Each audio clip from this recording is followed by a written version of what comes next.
네, 여러분 반갑습니다. 이제 코스토리 아주 편안하고 친해지려고 하고 있습니다. 오늘은 여러분들께서 즐거워하실 주제를 가지고 왔습니다. 같이 한번 봐주실까요?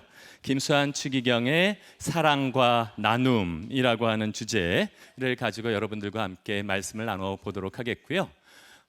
이것은 제가 했는데 우리 아까 선종 10주년 기념미사에서 염수정 추기경님께서도 김수환 추기경님의 사랑과 나눔이야말로 우리들이 본받아야 할 가장 중요한 주제라고 말씀해 주셨기 때문에 오늘 저는 이러한 순서로 한번 진행해 보려 하고 있습니다. 먼저 준비운동으로 사랑이라는 이야기는 많이 하고 있는데 그 사랑이라는 것에 대해서 참된 사랑이란 무엇인지에 관해서 먼저 잠깐 생각해 보고요. 그 다음에 김수환 추기경님께서 어떻게 사랑을 실천하셨는지 그 사랑을 실천한 배경 뒤에 있는 나눔의 영성에 대해서 한번 다루어 보도록 하겠고요. 그 다음에 이것은 우리 지난번 심포지움에서 새롭게 부각된 주제 중에 하나였는데 김수환 추기경님께서 웃고 미소 지으시는 모습이 굉장히 많으세요.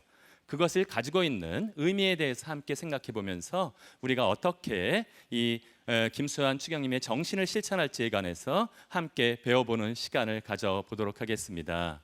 지난번 참된 두 번째 시간에 참된 평화라고 하는 것은 한편에는 정의가 실천되고 정의가 실현되어야 한다는 말씀을 드렸고요.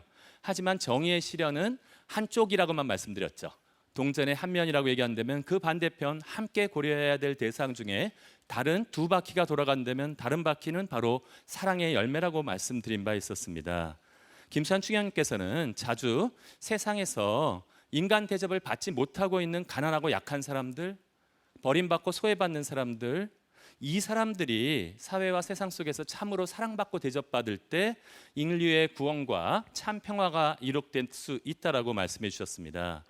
그러면서 이게 김수환 추기경님이 직접 말씀이니까 한번 같이 읽어보도록 할까요?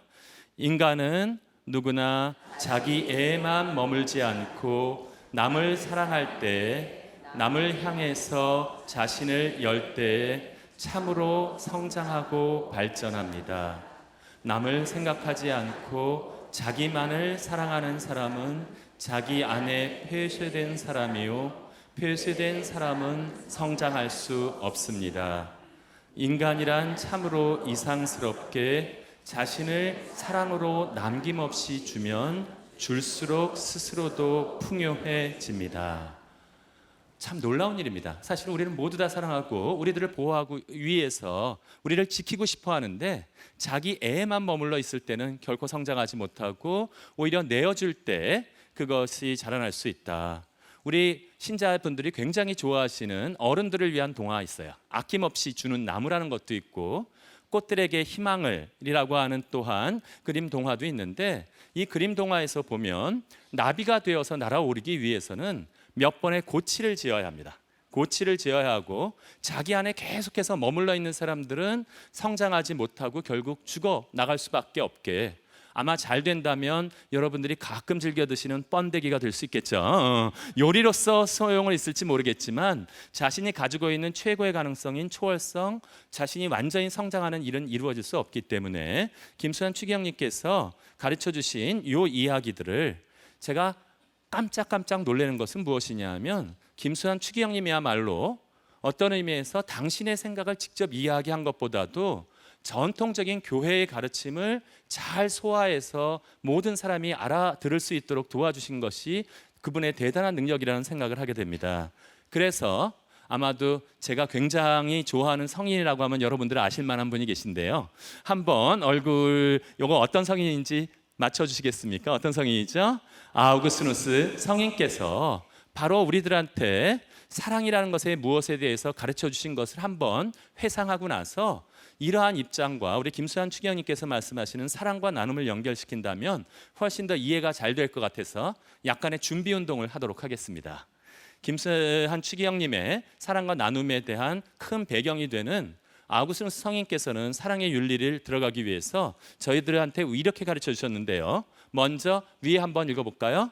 사랑하시오. 그리고 당신들이 원하는 것을 하시오. 모든 것들 안에서 가장 중요한 것이 그리스도교 모든 가르침 중에 가장 으뜸 가르침을 바로 사랑하시오라고 하는 이 계명 안에서 아구스누스 성인께서 찾고 계시고요.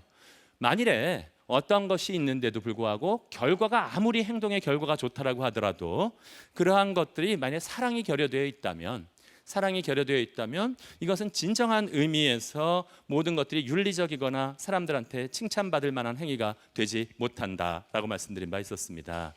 제가 평화방송에서 이 아우구스누스에게 삶의 길을 묻다와 관련된 강의를 할 때 한번 들었던 일을 짧게 한번 말씀드려 보겠습니다. 어떤 의미에서 굉장히 능력 있고 아주 훌륭한 아나운서 같은 사람들이 목욕탕에 나타나서 아주 사람들한테 행복감을 주었다고 하더라도 만일에 그것이 진정한 의미에서 사랑을 하기 위한 것이 아니라 자기 남편의 표를 얻기 위한 수단으로서 이러한 사랑의 행위를 베풀었다면 우리들은 그 사람들한테 박수를 보낼 수 있을까요? 없을까요? 우리들은 아마도 처음에 그 아주 순수하게 박수를 보냈던 마음마저도 보냈던 박수마저 오히려 뺏고 싶을 정도로 실망하게 될지도 모르겠습니다. 그렇기 때문에 아우구스누스는 뭐라고 얘기하시냐면 결과가 아무리 좋다라고 하더라도 사실은 나쁜 마음을 가지고 한 것도 좋은 결과를 낼 수 있는데 그렇게 됐다라고 하더라도 그것은 진정한 의미에서 우리 그리스도교에서 얘기하는 참된 사랑과는 거리가 멀다라는 이야기를 하게 됩니다. 또한 제가 이것을 갖다가 잘못 이야기 들으면 부작용이 날 수 있다는 말을 다른 방송에서 한번 말씀드린 적이 있었는데요. 무슨 얘기인가? 사랑하면 좋은 것이 아닌가? 이런 사람들 뭐라고 부르죠? 싫다고 그러는데도 계속 쫓아오면서 나 너 좋아해, 나 너 좋아하면서 계속 쫓아다니는 사람. 여러분들 젊었을 때 많이 체험해 보셨던 아니면 요즘에도 체험하고 계신 분들 계신데 그런 분들 이런 것들을 세 글자로 뭐라 그러나요? 스토커라고 그러죠. 스토커라고 부르는데 스토커들을 갖다가 너무 심한 경우에는 요즘에 아주 경찰이 들어와서 제지 접근을 못하게 하거나 그걸 그래도 말을 들지 않으면 체포되게 되는데 체포돼서 수사받을 때 스토커들한테 물어보면 도대체 왜 그런 행동을 합니까? 당신이 사랑하는 사람이 싫다고 하는데도 왜 그런 짓을 합니까? 라고 하면 스토커들이 95% 이상 이렇게 대답한다고 합니다. 땡땡 하기 때문에. 네, 아주 잘 맞추시는데요. 역시 엘리트 방청객들께서 뭐라 그래요? 사랑하기 때문에 그렇다라고 주장한다라고 하는 것입니다. 이게 왜 부작용이 있냐면 여러분들 스토커의 마음으로 한번 위에 글을 읽어주시겠어요? 사랑하시오. 그리고 당신들이 원하는 것을 하시오. 요거 잘못 들으면 스토커의 헌장이 될 수 있습니다. 스토커들이 무조건적으로 일단 사랑한다는 얘기만 하면 아무렇게나 해도 행동을 해도 되는 것처럼 느껴질 수 있다라고 하는 것이죠. 근데 사실은 더 놀라운 신비가 그 안에 숨어 있습니다. 사실은 가장 고귀한 사랑, 우리들은 너무나 고귀한 사랑과 같은 것들을 어디에서 찾냐 하면 부모님의 사랑 중에서도 특히 어머님의 사랑에서 종종 찾고는 합니다. 그런데 때로는 어머님의 사랑이 아까 사랑은 근본적으로 남들한테 나누어 줄 때 그것이 성장하고 커질 수 있다라고 추기경님께서 말씀해 주셨는데 때로는 우리 어머님들의 사랑이 과도하게 지나치게 될 수 있습니다. 어떤 경우가 과도하게 지나치냐면 우리 아기만 잘 됐으면 좋겠어요. 우리 아기만. 전에 말씀드렸던 스카이캐슬이라는 드라마에서도 자기 아이가 전교 1등하기 위해서 전교 1등을 할 수 있는 모든 후보자들을 배제시키는 방식으로까지 나가게 된다면 이것은 그릇된 사랑이다라고 하는 것입니다. 그렇게 심하지 않더라도 어머님의 사랑이 왜곡될 수 있습니다. 혹시 여러분들 헬리콥터맘이라고 들어보셨어요? 헬리콥터맘 능력 없고 머리 나쁜 사람 절대로 못합니다. 능력이 있어야 되고 모든 기획을 다 해줘야 되고 바로 스카이캐슬의 헬리콥터맘의 집단체였는데 그 모든 사람들이 자기 자식들을 위해서 모든 것들을 엄마들이 다 해주게 되면 어떤 의미에서 그 아이는 성장하지 못할 줄 모릅니다. 아마도 이것은 사실이 아닐 텐데요. 괴담 중에 괴담, 헬리콥터맘이 어디까지 떴다는 소문이 돌았냐 하면 사법연수원 앞에서까지 떴다라고 얘기합니다. 이건 사실이 아니길 바라는데요. 그러면 최악입니다. 무슨 일이 벌어지냐면 사법연수원에서 자신의 아들이 판사나 검사로 나가기 위해서는 소수의 사람들만 뽑혀야 갈 수 있기 때문에 만일에 거기에까지 와서 엄마들의 입김이 들어간다면 아마도 법원에까지도 엄마들이 상위 기관으로 대법원의 판사들의 어머님 모임 이런 것들이 생겨야 될지도 모를 것 같습니다.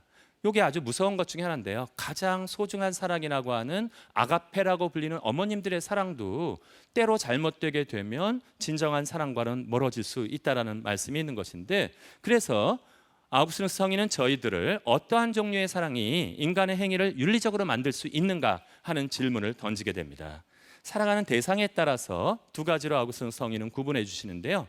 사물 자체를 목적으로서 그 자체로 사랑하는 것을 어떻게 사랑한다? 프루이 향유. 따라 한번 해보실까요? 사물 자체를 목적으로서 사랑하는 것은 향유를 하며 사랑한다라고 얘기하고, 그 외의 목적을 위한 수단으로서 사랑하는 것은 사용한다라고 얘기합니다. utilize라는 단어가 여기서 나왔는데요. 아주 이것은 나중에 김수환 추기경님을 이해하는 데도 도움이 되고 우리가 현실에도 응용할 수 있기 때문에 제 눈을 바라보면서, 물론 정 안 되시면 옆을 보시지만 한번 그 단어를 말씀해 주시겠습니까? 사물 자체를 목적으로서 사랑하는 것은 어떻게 사랑한다고요? 향유하는 것이고, 사물 자체를 다른 목적을 위한 수단으로서 사랑하는 것은 사용하는 것이다. 그러면 여러분들이 바라보실 때 어떤 것이 진정한 의미에서 사랑에 가까워 보이시나요? 당연히 정상적으로 이성적인 분들은 향유라고 느낄 수 있는데, 아우구스티누스 성인은 이때도 또 짓궂게 뒤집기를 합니다. 뭐라 그러시냐면 그때 달라요 이럽니다. 아주 곤란한데, 아니 기껏 구분해서 우리들한테 가르쳐 주시고 나서는 그때 달라요니까 그러면 자기 하고 싶은 대로 마음대로 해도 되느냐? 그런 뜻은 아니었습니다. 아우구스티누스 성인께서는 철학을 위해서 또 많이 하셨기 때문에 맨 위에 구절만 한번 읽어주시겠어요? 가치의 질서는 존재의 질서에 따라야 한다라고 가르치시게 됩니다. 이 가치의 질서라고 하는 것은 우리 윤리적인 질서를 얘기해 주시는 거고요. 존재의 질서라는 것은 조금 어려운데, 사실은 이 모든 피조물들은 누가 만드셨을까요? 하나님 창조주께서 만드신 것이기 때문에, 창조하신 다음에 하나님께서 뭐라 그러셨냐 하면 보시니 어떻다? 좋더라, 아름답다, 좋더라라고 말씀하셨어요. 그래서 다 좋은 것이지만 다 똑같이 좋은 것은 아니고 그 안에 단계가 있다는 것입니다. 그걸 존재의 질서라고 부르는데요. 사실은 우리들이 인간이 아닌 모든 외적인 사물들도 좋은 것입니다. 그래서 우리가 자연을 보호하기 위해서 모든 노력을 하는데, 이 자연 세계에 있는 모든 동물, 생물, 무생물 이런 것들보다도 더 소중한 것은 무엇이냐 하면 우리 인간들의 육체입니다. 우리들의 건강과 이 모든 것들이, 여러분들 아마 몇 분 빠지셨는데 아프셔서 빠지신 것 같아요. 빨리 건강을 회복하시기를 마음이 드는데, 뭐 이런 강연이나 무엇을 듣고 싶고 미사에 가고 싶어도 지금 이 순간 육체적인 건강을 해쳐서 건강을 잃어버려서 못 오시는 분들이 많습니다. 이 모든 것보다, 그래서 우리는 모든 수단 방법을 가리지 않고 잃어버린 육체의 건강을 회복하기 위해서 모든 약이라든지 모든 것을 위해서 노력합니다. 아우구스티누스 성인은 그 육체보다도 더 소중한 것이 있다라고 얘기했습니다. 무엇이요? 인간의 영혼입니다. 인간의 영혼이라고 하는 것은, 그래서 순교자들은 그 영혼의 소중함을 얻기 위해서 모든 고통들, 육체의 모든 고통들을 좋아하는 사람은 없습니다. 뭐 변태를 가지고 뭐 막 찌르고 줄이 틀고 그러니까 너무 행복해 이런 거 아니었어요. 순교자들 너무나 고통스럽지만 무엇의 사랑을 위해서? 영혼을 위해서 사랑하는 것이었고, 아우구스티누스 성인은 그 위에 또한 인간의 영혼보다 더 소중한 분이 계시니 가장 위에는 어떤 분이 계시다? 신이 계시다라고 얘기했다라고 하는 것입니다. 사실은 가치의 질서는 존재의 질서를 따라야 한다는 말은 제가 한 가지 그림을 보여드릴 텐데, 아우구스티누스 성인이 좋아했던 신플라톤주의라고 하는 체계를 그대로 가져왔었는데요. 저기 위에 낯선 단어 일자라고 있는 것을 여러분들은 뭐라고 바꿔놓으시면 되냐 하면 하느님, 신이라고 생각하시면 되겠습니다. 우리 하느님은 몇 분이신가요? 한 분이에요. 또 어떤 분 공부 너무 많이 하셔서 세 분 이러시면 안 돼요. 삼위일체를 오해하셔서 우리는 성부, 성자, 성령 세 분을 믿는다. 아니죠? 뭐예요? 유일한 한 분이라는 뜻에서 일자라고 하는 것이 이미 철학자들이 이렇게 가르친 적이 있었습니다. 저게 신이라고 얘기한다면 이 안에서 우리 인간이 어디에 위치해 있는지 한 번만 찾아봐 주시겠습니까?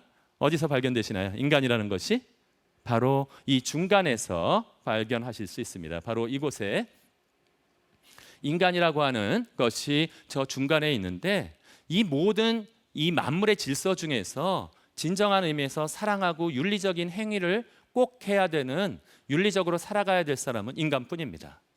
가령 어떤 사람들은 동물한테도 어떤 의미에서 그것이 정말로 좋은 것이라고 동물답게 정말로 잘 살아야 된다고 막 요구하는데 제가 보니까 요거는 틀린 것 같아요. 제가 시골에서 글을 쓰는 집에 있는데 그 주인 집에 그 진돗개가 3마리가 있습니다.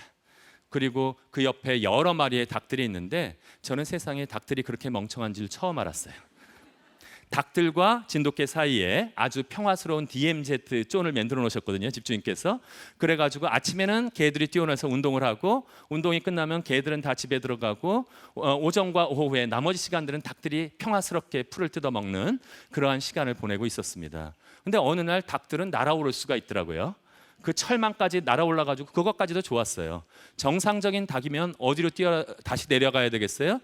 DMZ로 내려가야 되는데 가끔 가다가 2달에 한 번씩 멍청한 닭들이 어디로 뛰어든다? 개장 쪽으로 뛰어듭니다. 느낌 아시죠? 너무 잔혹해서 그 다음에 말씀 안 드릴 텐데 그러면 그날 저녁에 닭백숙이 나옵니다. 닭백숙이 나와요. 이 동물들은 어떻게 돼 있어요? 본성적으로 이런 것들이 본성에 따라서 무엇인가를 공격하게 돼 있기 때문에 그 진돗개들을 막 때리면서 너 왜 평화스럽게 닭들을 보호해 주지 않았어? 이래도 소용없어요. 진돗개들은 사냥 본능이 있는데 우리 인간은 다르다고 아우구스투스 성인은 얘기해 주십니다.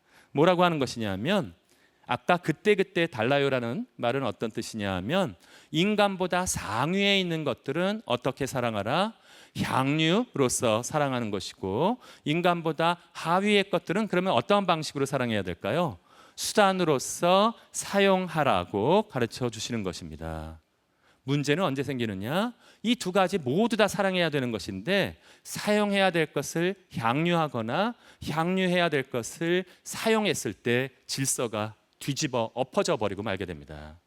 예를 들면 동물들을 사랑하는 것은 얼마든지 좋은 일인데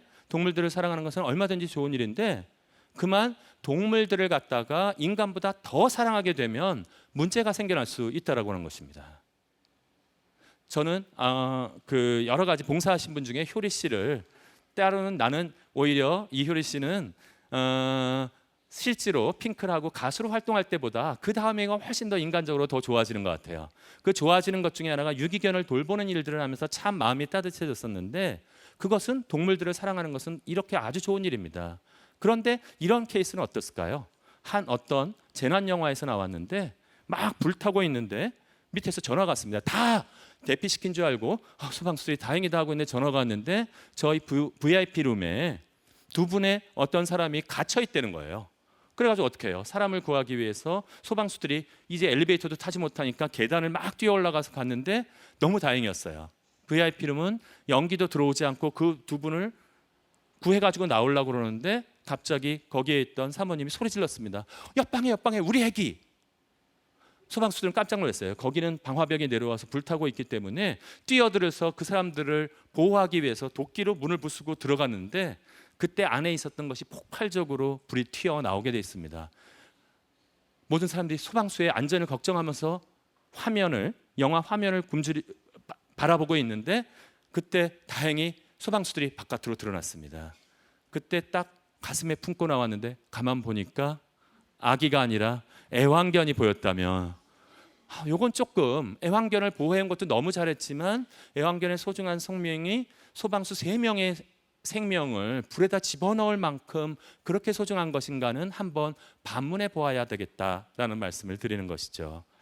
이러한 질서 중에 인간보다 밑에는 동물, 식물, 무생물, 진료 같은 것이 있다라고 얘기하는데 돈이라는 것은 어디에 해당될 것 같으세요? 여러분들 돈이라는 거 답을 도와드리기 위해서 제가 가지고 있는 돈 중에 제일 큰 돈 한번 꺼내 보겠습니다. 네, 요거 돈이 있는데 진료라는 건 형상이 없는데 여기는 뭔가 그림이 있어요. 신사임당께서 계신데 진료는 아닌 것 같고 그럼 동물인가요?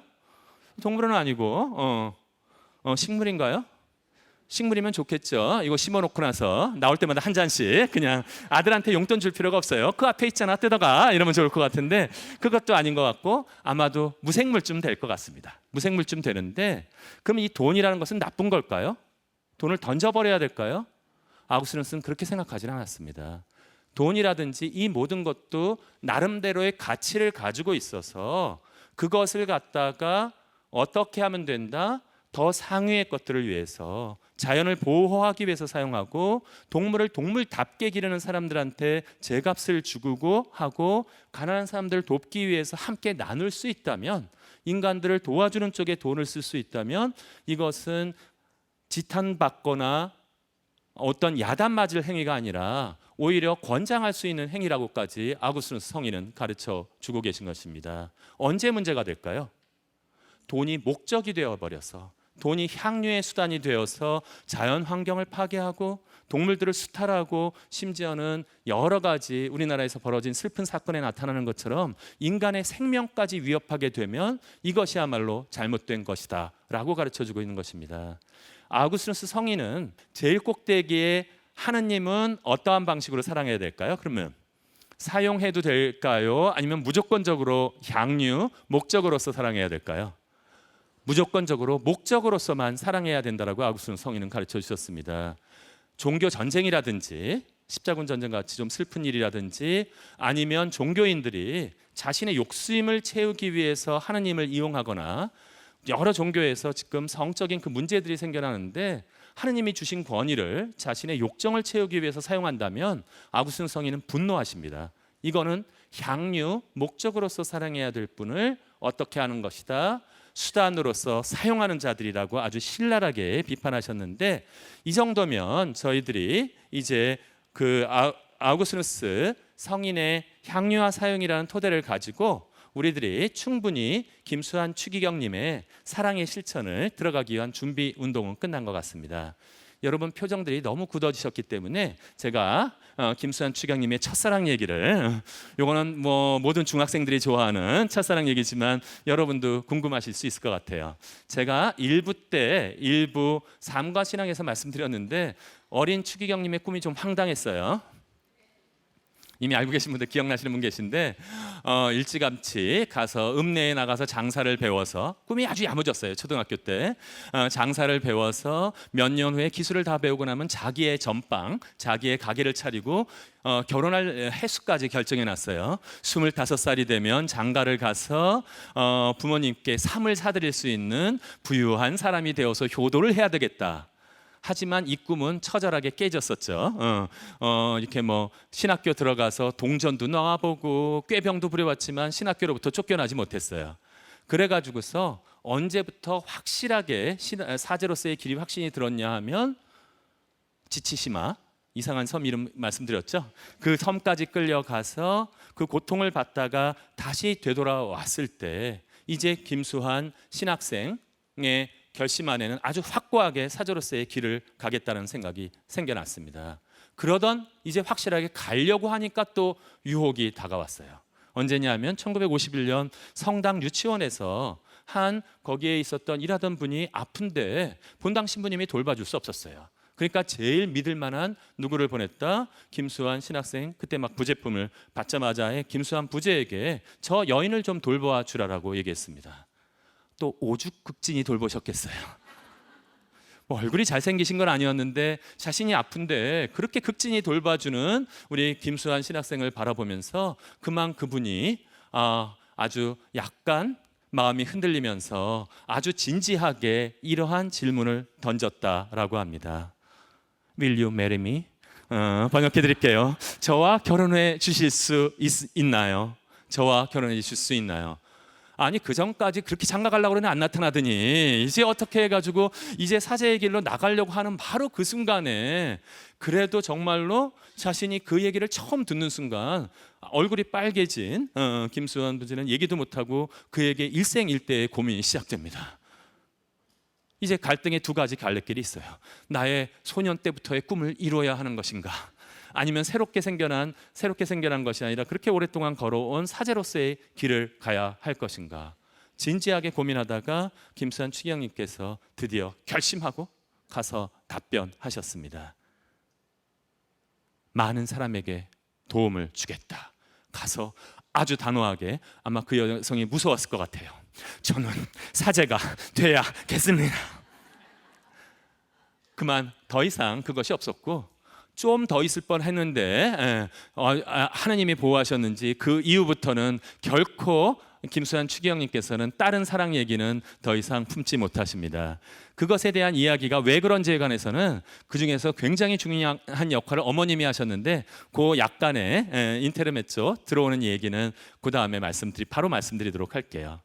51년도 전쟁 중에 사제가 되셨습니다. 사제가 되셔서 첫 번째 가신 곳이 안동성당인데요. 지금 이 안동교구의 목성동 성당은 아주 거대하게 크게 아주 지어졌는데 그때 당시에는 신자 수가 40명에 불과했어요. 그리고 안동 읍내가 아주 다 보이는 곳인데 아주 초짜 신부님 사제 서품을 받자마자 김수환 신부님께서 어디로 가셨다? 안동 성당에 가서 들어온 거예요. 근데 신자들이 모두 다 실망했어요. 얼굴 까매, 인중은 길어, 아주 너무 볼품없는 분이 나타났으니 그래도 새 신부님이면 뭔가 좀 새 신부님이네 하고 풋풋한 그러한 모습들을 기대했었는데 신자들은 그만 완전히 실망하고 말게 됩니다. 완전히 실망해서 그랬는데 그 다음부터 그런 것이 있습니다. 아주 잘생긴 사람들도 한 사흘째 계속 보고 있으면 제가 체험인데요. 왜 잘생겼는지를 잘 모르게 되는 경우가 있어요.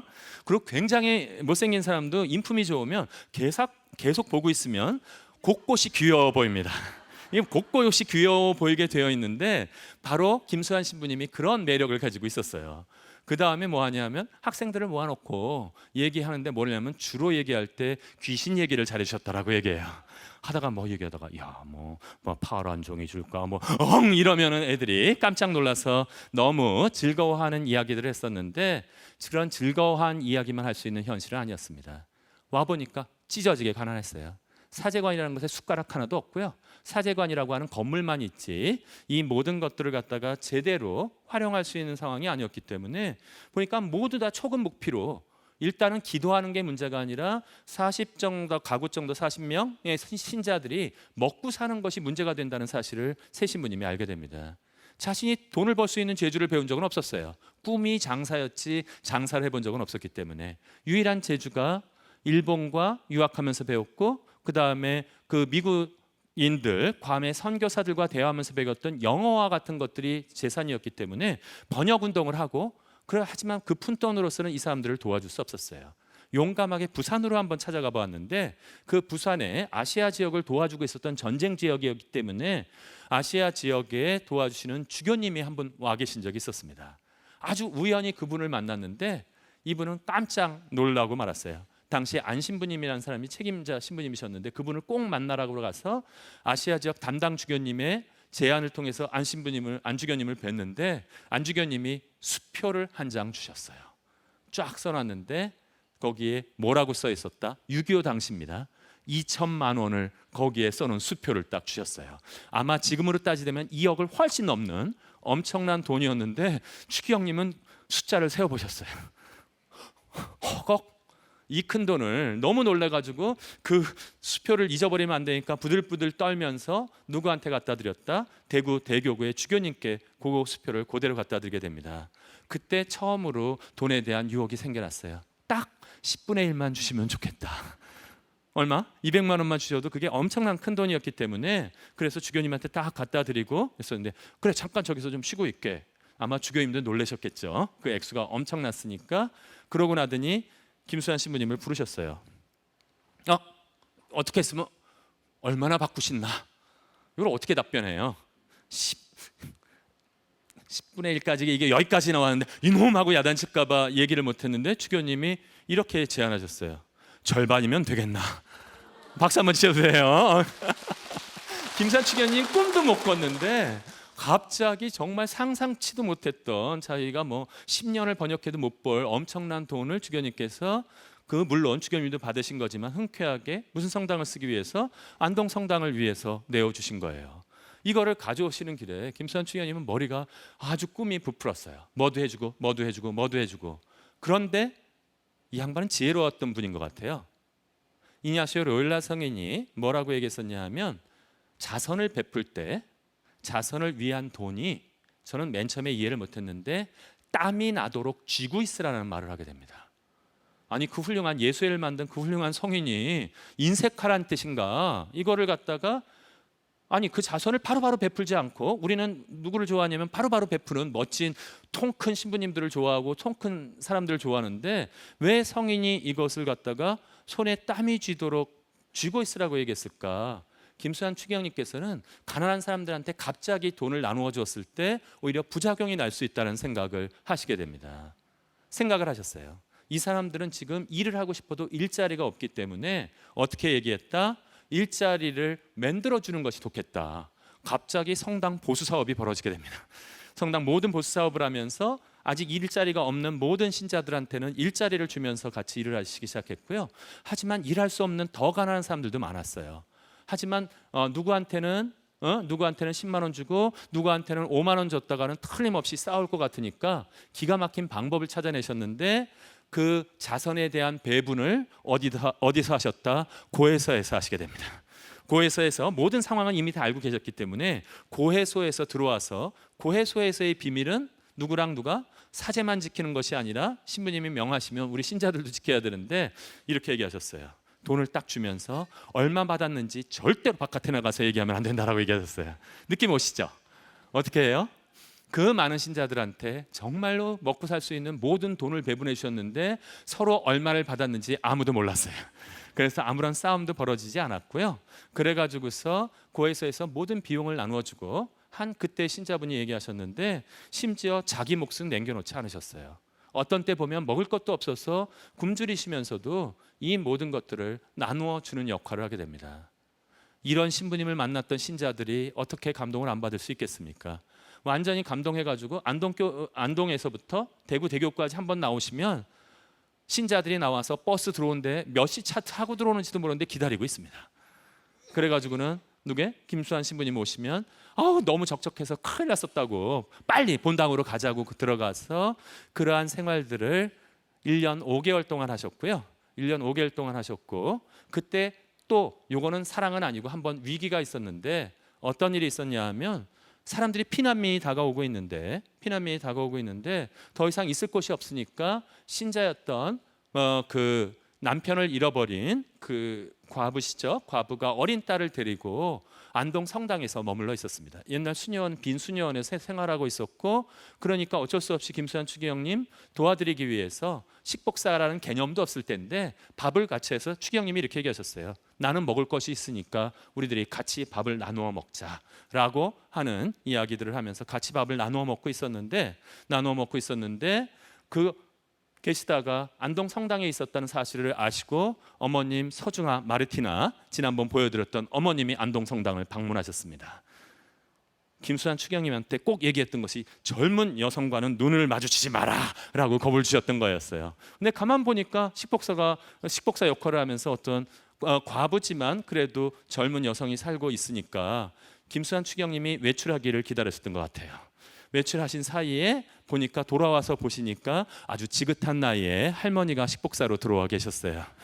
거기까지만 얘기하고 신분 나중에 알고 보니까 추기경님이 이렇게 회상하시는데 아마도 어머님이 떠나 보내신 것 같다라고 할 정도로 어머님의 보호 아래서 했었는데 이렇게 인자한 신부님께서 아픈 기억이 하나 있습니다. 이웃들을 사랑하는데 자신의 마음이 흔들릴까봐 자신의 누님이 아주 굉장히 가난하셨었는데 누님이 한번 김수환 추기경님을 찾아오신 적이 있었는데 단호하게 어떤 것도 주지 않으시고 그 앞에 놓여 있었던 빵을 우격우격 자기 혼자 먹게 됩니다. 누님이 눈물 흘리시면서 떠나셨고요. 나중에 나이 들어서 김수환 추기경님은 자신의 행동을 후회하셨지만 그때 당시만 해도 어떻게 하겠다? 누구보다도 편애하지 않고 나의 형제만을 자기 형제 나의 사랑만을 하지 않고 모든 사람을 사랑하겠다라고 하는 그 정신은 이미 안동 성당부터 가지고 계셨던 것 같습니다. 1년 5개월밖에 못 계시고 그 다음에 두 번째 김천 성당으로 가셨어요. 근데 여기는 안동 성당과는 천양지차였습니다. 얼마나 이전 신부님이 잘해 놓으셨기 때문에 아예 학교까지 그곳에서 운영하고 있었어요. 김수환 추기경님께서는 그래서 김천 성당 본당 신부님을 하시면서 두 번째 그곳에서 성유여고 교장 신부님을 겸임하셨는데 이때 이곳에 34명의 학생들이 고3으로서 지금 활동하고 있었는데 그 1학년부터 올라와 가지고서 그 학생들과 아주 친한 생활들을 했었고 34명 중에 수녀님이 세 분이나 나오셨는데 이 수녀님들이 각각 자신들의 수녀회에서 대단한 일을 하셨습니다. 근데 별명이 있었어요. 신출내기 교장 신부님 별명이 옆에 나와 있는데 한번 읽어보시겠어요? 인자한 코님이에요. 인중이랑 아마 코만 보였던 것 같아요. 인중이랑 코만 보였으니까 젊은 여고생들이 얼마나 낙엽만 굴러가도 막 웃는 것인데 해가지고서 그 김수환 추기경님이 나타나니까 그냥 지네들끼리 그런 거예요. 진짜 교장 신부님 너무 못생겼다. 너무 못생겼는데 가만 보니까 교장 훈화를 할 때마다 코가 벌름벌름 거리셨대요. 코가 벌름벌름하니까 온통 애들이 코만 바라보고 있는 거예요. 그런데도 만났을 때 너무 인자하고 그들한테 잘해주셨기 때문에 별명이 어떻게 됐다? 인자한 콘님이라고 불렸는데, 인자한 콘님인 어떤 경우에 하여튼 뭐를 가지고도 웃기셨대요. 면도를 할 때 여성들이 그 여고생들을 모아놨으니까 깔깔깔깔 웃으면서 그 면도를 왜 여고생들 앞에서 하셨는지 나도 모르겠는데 거의 불가사의한데, 면도하는 표정으로부터 하고 애들끼리 장난 걸고 막, 그래서 담임 수녀님이 보니까 이런 교장 신부는 처음 본 거예요. 담임 수녀님이 불러다가 교장 신부님을 야단치셨어요. 애들이랑 놀면 어떻게 하십니까? 신부님 채통이 안 쓰십니다. 막 얘기를 하셨고, 하지만 그 뒤에 이면에는 그렇게 장난기 많은 추기경님께서 그 중에서 정말로 생활이 어려운 곳은, 어려운 학생들이 있다면 자신이 모르게 등록금을 면제해 주시는 것뿐만이 아니라 아픈 어머님을 돌볼 수 있도록 자신의 돈을 나누어 주시는 그러한 생활들을 해나가게 됩니다. 저는 뭐 20년째 대학에서 강의하고 있어도 물론 애들이 나를 좋아하긴 하지만 졸업하면 딱 찾아오는 학생들이 매우 적은데, 추기경님은 이때 딱 1년 만난 학생들이 언제까지? 돌아가실 때까지, 돌아가신 이후에도 최소의 34명의 딸들을 기르시는 것처럼 계속해서 자신들의 딸처럼 사랑하는 새로운 가족들을 만들어 내셨습니다. 여러분들한테 일부에서 말씀드렸던 비밀 중에 하나를 이제 말씀드려야 될 것 같아요. 제가 독일에서 10년 동안 공부를 하고 박승찬 교수는 박사학위를 받았을까요? 못 받았을까요? 받았다고 자랑질을 해댔고요. 제가 우리 김수환 추기경님은 7년씩이나 독일 민스터에서 유학을 하셨는데 박사학위를 받으셨다 그랬나요? 못 받으셨다 그랬나요? 못 받으셨다 그랬어요. 실패자라고 그 실패담에 대해서 말씀을 드렸었는데, 왜 실패했는지에 대해서는 말씀을 안 드렸습니다. 일단 주제가 쉽지 않았어요. 요셉 헤프너 추기경님께서 무엇에 대해서 각국의 그 분이 대단한 통찰력을 가지고 있는 제2차 바티칸 공의의 정신적인 뒷받침을 해주신 분 중에 하나였기 때문에 세상 속의 교회가 되려면 각국의 문화를 생각해야 된다고 해서 김수환 추기경님의 주제를 이렇게 지정해 주셨어요. 조선 유교 생활에 나타난 결혼 생활과 가족 제도에 대해서 연구하라고 그랬기 때문에 김수환 추기경님은 옛날에 한국에서도 배우지 않았던 한자를 엄청 열심히 공부하셔야 됐어요. 왜? 문헌들을 읽어야 되니까. 그래서 나중에 심산상 볼 때 잘 써먹으셨는데, 그리고 나서 또한 문헌은 이미 독일어도 하실 줄 아셨고 영어도 하시고 일본어도 하시는데 하나를 더 해야 됐어요. 뭐냐면 당시에 초기 교회 문헌은 모두 다 무슨 언어로 많이 써 있었다? 프랑스어로 써 있었어요. 프랑스어까지 배우기도 힘들어서 처음에 이 모든 한문과 프랑스어를 배우느라고 너무 고생을 하셨는데, 그래서 독일어도 마스터하고 이제 언어가 마스터 됐을 때 그만 위기가 다가오게 됩니다. 이제부터 열심히 논문을 써야 되는데, 대구교구 주교님이 유럽으로 순방하시던 도중에 몸이 이상하셔서 병원에 가셨더니 그만 뭐로 밝혀졌다? 결핵으로 밝혀졌어요. 당시에는 60년대 말만 해도 결핵 환자들이 많았는데, 우리나라에는 흔했는데 독일에서는 결핵은 대단한 법정 전염병으로 주교님이 그만 격리되게 됩니다. 한국으로 돌아오지 못하시고 격리 수용되어서 그곳에서 요양원에서 그것을 보아야 됐기 때문에 주교님을 돌봐드려야 될 분이 생겼어요. 건강이 안 좋으시니까. 그것을 자임해서 가신 분이 누구였다? 김수환 신부님이셨습니다. 거의 1년만 정도를 갔다가 주교님을 도와드렸고, 그래서 무사하게 완쾌되어서 주교님께서 떠나시게 돼서 민스터에 다시 돌아와서 제대로 공부하려 할 때 옆에 분들이 나타나셨습니다. 당시에 기억나시죠? 우리 국제시장 이런 영화에도 나타났었는데, 여러분들 중에서 친구분이 다녀오신 분들도 계시고, 제가 유학할 때도 그때 당시에 광부와 간호사로 온 많은 분들을 만났었는데, 바로 그분들을 김수환 추기경님들이 김수환 신부님께서 당시에 가끔 미사를 해주시게 됩니다. 전혀 말을 못하는 상태에서 탄광에 들어가서 병원에서 그 고통을 받고 있던 사람들이 하소연할 곳은 누구밖에 없었다? 김수환 신부님밖에 없으셨어요. 그래서 수녀원에 계실 때였는데 아주 수녀원에 불이 났습니다. 전화가 맨날 와서 이것을 갖다가 계속해서 도와달라는 것이 나타났고, 김수환 추기경님의 최대 단점이 있습니다. 사람들이 도와달라면 거절을 못하십니다. 그래서 그만 계속 도와주시는 사이에 시간이 가고 있을 때 다행인지 불행인지 그만 요셉 페프너 그 교수님께서 대교구장이 되셔서 대학을 떠나시게 됩니다. 지도교수가 사라졌고요. 지도교수가 사라진 상태에서 김수환 신부님께서는, 유학 중이던 김수환 신부님께서는 고심하셨고 대주교님께 편지를 써서, 저는 이것은 앞으로 언제 끝날지 모르는 박사학이기 때문에 한국으로 돌아가서 활동하고 싶습니다 라고 하는 그 편지를 썼고 다시 한국으로 돌아오시게 됩니다. 바로 이 모든 과정 속에서 김수환 추기경님께서는 그 사랑을 실천하는 모습들을 보여주셨는데, 항상 염두에 두셨던 비유가 하나 있었어요. 전에도 말씀드렸는데, 착한 사마리아 사람의 비유.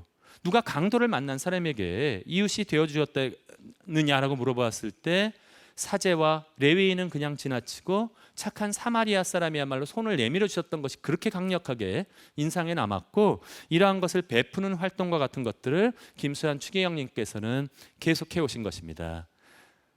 한번 같이 읽어볼까요? 나는 가는 사랑을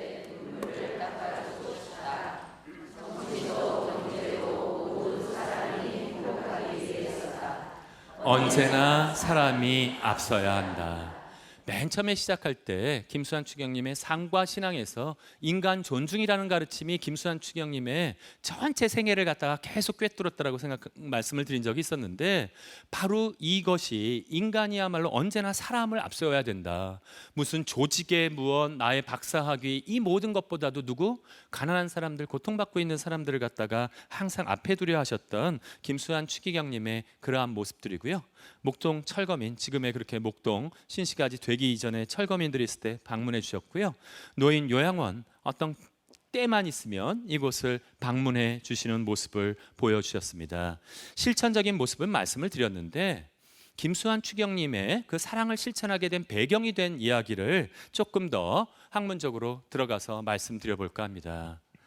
우리들은 많은 경우에 자선을 베풀고 어떤 액수들이 크게 되면 그것을 굉장히 중요한 역할이라고, 매우 큰 일을 했다라고 생각하기 쉬운데, 저희가 이것을 근본적으로 생각해 보게 된 사건이 한 번 있었습니다. 요 옆에 있는 희미하게 보이는 책 제목이 있습니다. 제가 읽어드릴 텐데 혹시 이것의 저자를 아시는 분들 말씀해 주시면 좋을 것 같은데요. 감옥으로부터의 사색이라는 책입니다. 혹시 누구의 저술인지 아시나요? 맞습니다. 신영복 교수님의 저술이었는데, 나중에는 먹으란 옥살이가 다 지난 다음에는 나와서 성공에 대해서 교수도 하셨지만, 이 감옥으로부터의 사색은 옥중 서신, 옥중의 메모들을 모아서 낸 책이었습니다. 이때 당시는 신자도 그리스도인도 아니셨는데, 그리스도인으로서 제가 부끄러운 적이 있었습니다. 뭐라고 쓰셨냐면, 신영복 씨께서 그리스도인의 역겨움이라고 쓴 것이 있었어요. 무엇이었냐 하면, 수감자들이니까 사람들이 와서 7번방의 선물처럼 무엇인가가 베푸는데 이런 사람들을 봤다는 거예요. 자신들은 천사예요. 올라와서 어떤 아름다운 노래를 부르면서 마치 아주 구질구질한 사람들한테 와서 빵과 무엇을 나누어 주면서 자신은 대단하게 위대한 일을 하고 있는 것처럼, 그들한테 직접 만나면 무엇인가가 오염될까 봐 자신은 완전히 거만한 모습으로 나누어 주는 모습들을 보면서 신영복 씨는 수인이면서도 그리스도인의 역겨움이라고 얘기하게 됩니다.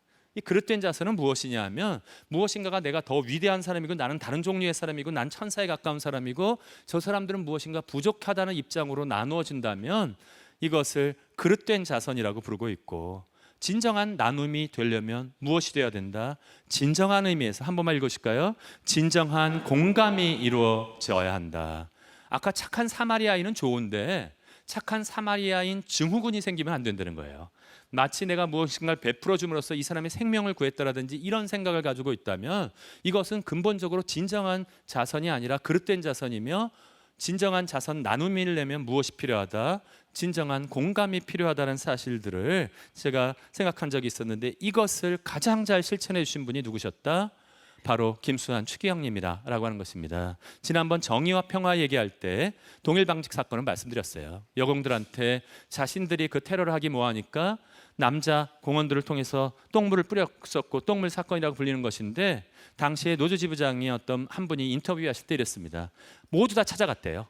그 유인물을 들고 방송국 신문사 다 찾아가서 억울함을 호소했는데 어느 곳에서도 들어주지 않기 때문에 유일하게 떠오른 것이 어디였다? 명동 성당에 가서 얘기하면 혹시 그분은 들어주실까라고 갔을 때 김수환 추기경님께서 나오셨대요. 나와서 이 사람들을 보면서 보는 순간에 푸근함과 동시에 최고의 찬사였을까요? 고향에 두고 누구와 같다? 친정 아버지와 같다는 느낌이 드니까 거기서 엉엉 울었대요.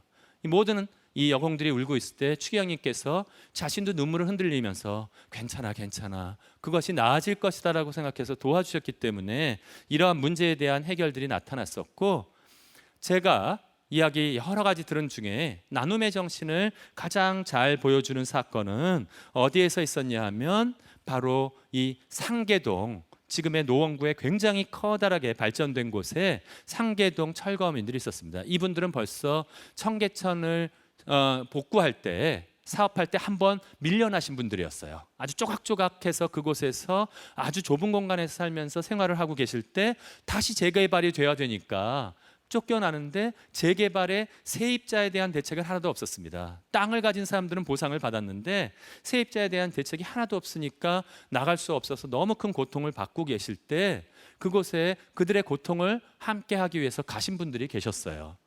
여러분들 중에서 여기 밑에 있는 사진 가만히 보시면 외국인 신부님이 한 분 앉아 계신 분이 계신데, 이분도 꽤 유명하신 분인데, 예수의 신부님이신데 이 이름 아시는 분들 계신가요? 정일우 신부님이십니다. 이분께서는 예수의 신부로서 그곳에 들어가서 그들과 함께 살면서 너무 열심히 노력하셨고요. 정일우 신부님이 들어가셨을 때, 정일우 신부님은 너무 안타깝게 돌아가셨는데 그곳에 함께 들어가셨던 성심수녀회 수녀님이 한 분 계십니다. 위에 전함이 있는데요, 손인숙 수녀님이라는 분을 저희가 우리 선종 10주년 기념특강, 저희 연구소에서 하는 기념특강 때 두 번째 연사로 한번 모셨는데 제가 진짜 감동받았습니다. 그분이 실천하시면서 해주셨던 어떤 이야기들 중에서 그 자세한 내용은 유튜브에도 올라와 있고 평화방송에서도 보실 수 있으니까 보시고요. 나눔에 대한 이야기는 너무나 많기 때문에 여러분들 표정을 보니까 다음 시간에 제가 이어지는 이야기들을 말씀드리도록 하겠습니다. 네, 일단 감사합니다.